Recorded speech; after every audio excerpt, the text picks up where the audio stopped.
Tesla's out, SpaceX is walking, and Elon Musk just threatened to cut every U.S. contract, then signed a secret deal with BRICS. While Washington fumbles over tariffs and subpoenas, Musk is handing Starlink to India, wiring Tesla's AI into China's state grid, and moving billions in infrastructure beyond U.S. control. The Pentagon called him a risk. Treasury launched an investigation. Trump called him crazy. But what if this isn't rebellion, it's succession? But here's the question. If Musk doesn't answer to Washington anymore, who does he answer to? Because the world's richest man just left the table and took the future with him. On June 5th, 2025, Elon Musk publicly accused President Trump of ingratitude and threatened to terminate U.S. federal partnerships. 72 hours after Tesla's value plunged 14.3%, wiping out $150 billion in market cap, according to Bloomberg. This wasn't an impulsive reaction. It was the culmination of months of decoupling. Tesla withdrew from federal EV programs, SpaceX halted Pentagon coordination, and Starlink abandoned military satellite reviews. There were no public briefings, only strategic exits. Musk's statement before Congress on May 14th made his logic explicit. If innovation is punished in the U.S., I'll take innovation to countries that still believe in it. Since then, Musk has refused to prioritize U.S. policy, instead aligning Tesla's infrastructure with jurisdictions beyond Washington's reach. The Wall Street Journal reports that federal officials were blindsided by the speed of this retreat, prompting one DoD source to say, off record, "We didn't lose Elon. We priced him out." But if this isn't a protest, why is he still building and where? After the Pentagon's first quarter 2025 request for override access to Starlink was denied, the U.S. immediately removed SpaceX from 3 satellite procurement lists, totaling over $4 billion, as confirmed by the GAO. Lockheed and Raytheon filled the vacuum, while Boeing inherited a classified Pacific surveillance relay. Meanwhile, South Africa, Brazil, and India, 3 BRICS states accelerated Starlink integration. India, in particular, defied U.S. pressure during March bilateral talks, stating that Starlink's rollout was an internal matter per Reuters. By June, pilot coverage was active across 5 Indian states, with full national deployment set for Q4. Notably, Russia's leaked procurement requests referenced non-state LEO providers with military-grade communications, widely interpreted as an indirect invitation to Musk's team. As one RAND analyst told Bloomberg, Starlink isn't exiting the defense space. It's just changing flags. But if Musk's satellites are no longer under Pentagon jurisdiction, who decides where they orbit next? Following the March 2025 EV tariff expansion, Tesla quietly cut ties with all U.S.-funded EV corridor and grant initiatives redirecting resources toward a $2.3 billion infrastructure deal in Brazil. That agreement, according to Brazil's Ministry of Communications, includes a national charging network and battery R&D labs, none subject to U.S. regulation. Concurrently, Tesla rerouted critical supply chains through ports in South Africa and Malaysia to bypass compliance bottlenecks triggered by U.S. trade rules. Bloomberg Intelligence notes this pivot reduced Tesla's U.S. exposure by 38% in the second quarter alone. This isn't retaliation. It's architecture. Musk's logistical realignment is designed to function entirely outside Washington's regulatory domain. A senior Tesla official speaking anonymously to the Financial Times called it a firewall against policy whiplash. But this restructuring has deeper implications, especially when you look at what's quietly unfolding inside China's energy grid. In May 2025, regulators in Guangdong quietly approved Tesla's AutoBidder AI for use in municipal energy balancing systems, marking the first U.S. origin algorithm embedded in China's state-linked energy infrastructure this year, per filings reviewed by Bloomberg and AF. This platform, originally designed for fleet vehicle optimization, is now managing automated power distribution across high-demand industrial zones in southern China. No Tesla logos, no press releases, just back-end deployment. Unlike NVIDIA or Google, whose AI tools were blocked under tightened 2024 export rules, Tesla's system sidestepped scrutiny because it was registered as a commercial non-vehicle energy software.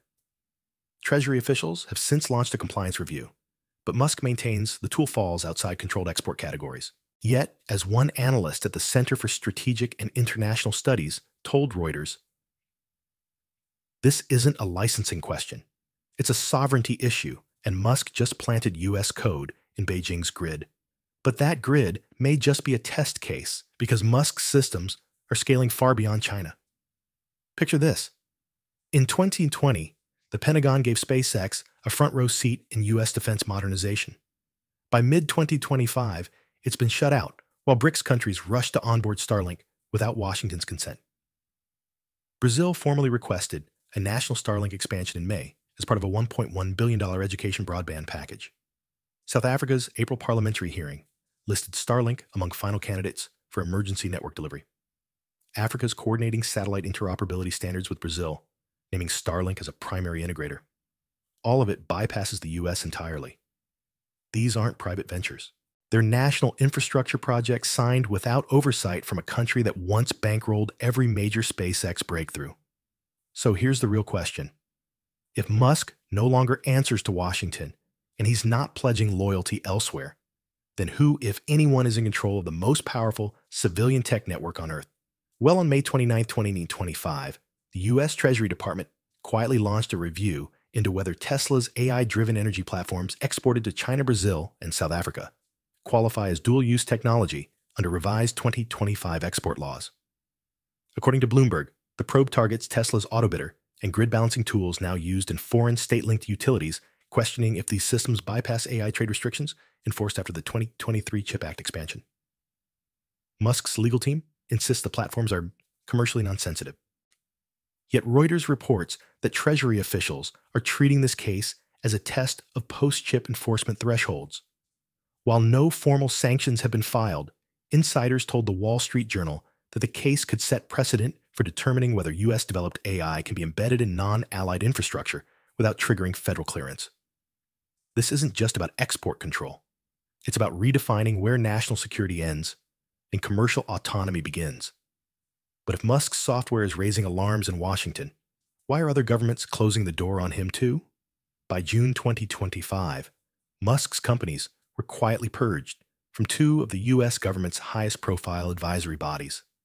Tesla was removed from the Federal EV Infrastructure Forum, and XAI was excluded from the National AI Strategy Group, replaced by Amazon, Microsoft, and Anthropic, as confirmed by Reuters. A senior White House official told the Financial Times the decision stemmed from persistent alignment issues and Musk's unpredictable international partnerships, especially in energy and satellite infrastructure.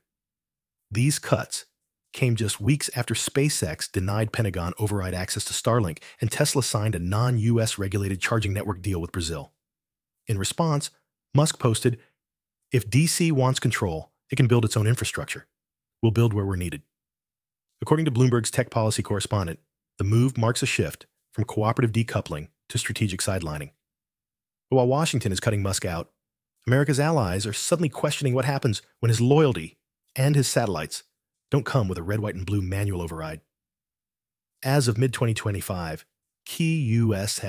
allies, Germany, Japan, and Australia, initiated formal reviews into their exposure to Starlink infrastructure, citing concerns over operational independence and command ambiguity during geopolitical crises, according to the Wall Street Journal. Germany's Federal Network Agency began examining Starlink's refusal to comply with NATO contingency protocols, while Japan's Ministry of Internal Affairs delayed national service approvals, citing the absence of clear wartime governance. Australia's May defense briefings warned of the precedent set when Musk disabled Starlink near Gaza and Crimea. These aren't just abstract concerns. Starlink now underpins emergency communications, remote surveillance, and broadband access across multiple defense zones. A NATO advisor speaking to Bloomberg called Starlink a strategic asset without a chain of command. And yet none of these countries have banned the system. Because honestly, despite the risk, Starlink still outperforms legacy networks on latency resilience and price. So if allies are this uneasy, why is China doing the opposite? Handing Musk the keys to scale. In a move that stunned energy analysts, China granted Tesla regulatory clearance in May 2025 to expand its Shanghai Gigafactory and deploy AI-powered fleet optimization software nationwide, just 2 weeks after the U.S. finalized its expanded EV tariff package. According to Bloomberg, Tesla received new land use rights for battery production and gained localized data exemptions that even domestic rivals like BYD have struggled to obtain. More surprising, officials from Anhui province confirmed Tesla would co-lead a public-private EV research lab in Hefei, with state subsidies helping offset the cost of US-based manufacturing cuts. While most US firms are retreating from China, under tightening tech controls, Musk is scaling in, making Tesla the only major US tech firm to deepen operations inside China's strategic industrial core in 2025. Chinese regulators appear to view Musk as a transactional partner, not a geopolitical actor. But as one Asia-Pacific trade analyst told the Financial Times, Beijing doesn't need to own Musk. It just needs to offer him room to move. So the question now isn't whether Musk still needs America. It's whether America can afford what comes next. The breakup is final. So who gets custody of the future? This isn't a regulatory spat. It's a geopolitical custody battle over the most influential technologist on Earth and the infrastructure he controls. By mid-2025, Musk isn't just distancing himself from US policy, he's designing around it. Tesla's AI is powering China's grid. Starlink is running in India, Brazil, and South Africa beyond Pentagon reach. SpaceX's launch manifest is 40% international, and XAI is training models in UAE data centers. Meanwhile, Washington is scrambling to rebuild trust, replace Musk in strategy circles, and investigate what it once subsidized. This is the cost of losing leverage, not because Musk declared war on America, but because America became, in his words, a place where innovation gets punished. So, here's your question. Has the US just lost the last technologist it couldn't afford to lose? Or has Musk built a playbook that other firms and rival states will now try to replicate? Drop your thoughts in the comments. We're glad you're enjoying this video. Please like and subscribe. Check out another video that is now on your screen,